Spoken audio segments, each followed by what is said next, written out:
Hey guys, Jacob Wheeler here. Today I'm going to talk to you about your down scan and your structure scan, how to set them up. Let's dive into it. Okay, first off, we're going to go into our structure scan, and that's something that I'm going to use mostly for viewing my fish. You know, that's going to tell me a lot of times whether it's bass, whether it's white bass, what kind of fish it is. A lot of the size of the dot and how they're set up gives me that information. So first off, I'm going to go in here, I'm going to change my pallet. I'm going to go into menu and change my pallet. Now, they normally come with pallet number 6.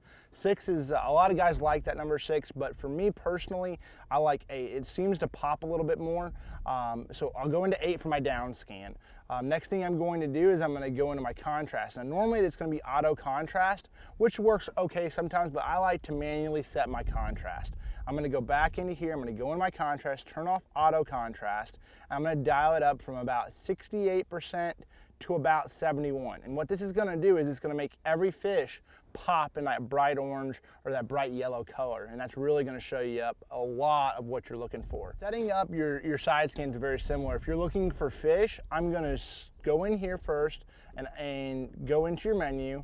I'm going to get my range to about 60 feet. 60 feet is about perfect where you can still see those schools of fish, whether you're on the TVA lakes or you're just around your little lakes back home.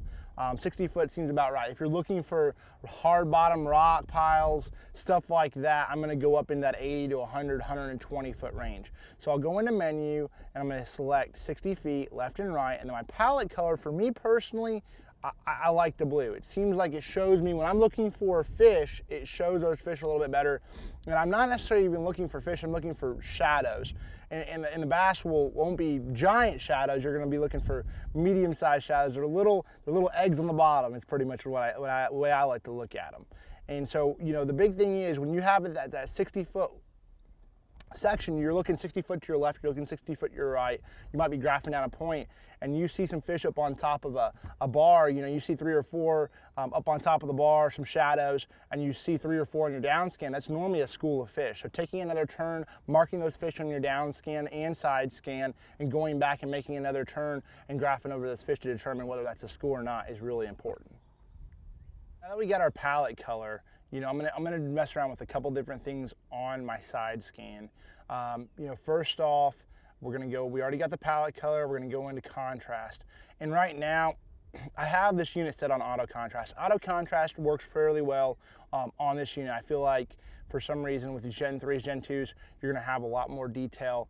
You can play with it a little bit, but for me, if I for some reason feel like I need to have a little bit better contrast, if I'm trying to look for specific things in shallower water, I'll mess around with the contrast, but auto contrast on your side scan, it's okay. And like I said, one thing that you're gonna wanna do is, depending on where you're fishing and what you're looking for with your side scan, whether you're looking for fish or whether you're looking for brush piles, that has a lot to determine how large of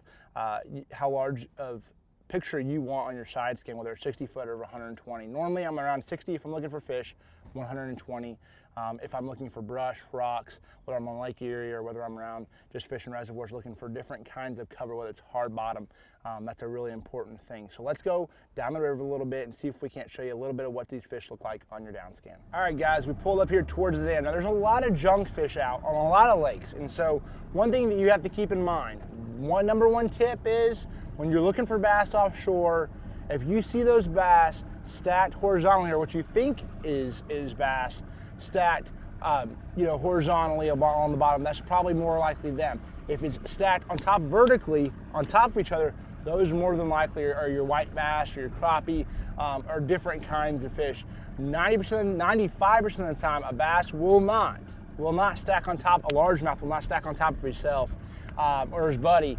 It just won't happen, because unless they're really in a tight grouped school, they'll start to spread up on top because they have no more room to do so. So that's one thing that you have to keep in mind. Hey, if you start seeing fish stacked up vertically, more than likely when you keep on moving, those are not bass. Here, we're gonna slide on down, try to find some fish. It might be a little difficult to find a big group of bass in a group of a lot of junk fish down here below the dam, but I am going to at least be able to show you as much as I possibly can. You know, first off, we're idling in about 20, 25 foot of water, 27 foot of water, and I'm trying to find the shadow. And the shadow is what I was talking about, is key with showing up on your side scan. If you see a shadow, whether it's a piece of wood, whether it's a piece of, or it's a bass, you know, it's always going to show up a little bit more as a shadow, and that shadow shows up a little bit better than maybe that fish will. So right here, this is a perfect example. Here's some really good rock. Here's a lot of different stuff. You can start to see some fish on the graph. And you see right here, this is perfect. Okay. See, I'm gonna just zoomed in on my down scan. See how those fish are stacked up on top of each other? Those are all fish. They're gonna be that, what I like to call them is blimps. Now, big largemouth, they'll look like a big old blimp. And for me, or an egg, you know, turtles along the bottom. These fish are stacked up on top of each other. These are probably junk fish, whether it's Asian carp, whether it's carp themselves, catfish. Those are not what you're looking for. You see that, you keep on moving. But one thing you'll notice when we get into some stuff like this, I want to see solid dots. You'll see these hazy dots over in here. These are real hazy. The way I have my unit set up right now, bass have a density that on a Lowrance unit will show up more pronounced. So those are probably not bass there, right there. But right when you start to see a little bit more, when they're a little bit more bright, like that fish right there, that's gonna more look like, and that might not be a bass, but that's what a bass is gonna look like on your graph. Where these are real hazy, this one right here has a little bit more of the color of the bottom, because that's what basically that is the density of that fish is very similar to a bass. Okay, this is a perfect example of what I'm talking about when you're looking for fish on the side scan. I'm gonna zoom in on my right-hand side, and you'll see these little dots right here, and a lot of it's just shadows. You'll see these little shadows that aren't, you know, basically they're not the bottom. They're not the bottom. You can start to see some on your down scan right in here, and this situation right here on this your down scan, but you're also gonna see some dots right in that area. And what I'm going to do is I'm gonna mark, the shadows will be, 3 or 4 feet before that. So a lot of these fish are gonna be in this little area right prior to the shadow. So I'm gonna go ahead and mark that. I'm gonna put, say, 2 fish, and then I'm gonna go back over that with my down scan and see if that's what I actually seen. You know, all these tips are what's really key when you're looking for these fish on offshore places. You're looking for little groups of fish, and you miss them by just a little bit. It can mean the difference between you having a great day and having a wonderful day out there on the water and smashing big fish. All right, there it is, guys. You have it. Those are my secrets that have helped me do well out on tour. Hopefully you can take these tips and more out on the water next time you're out and catch a lot of fish.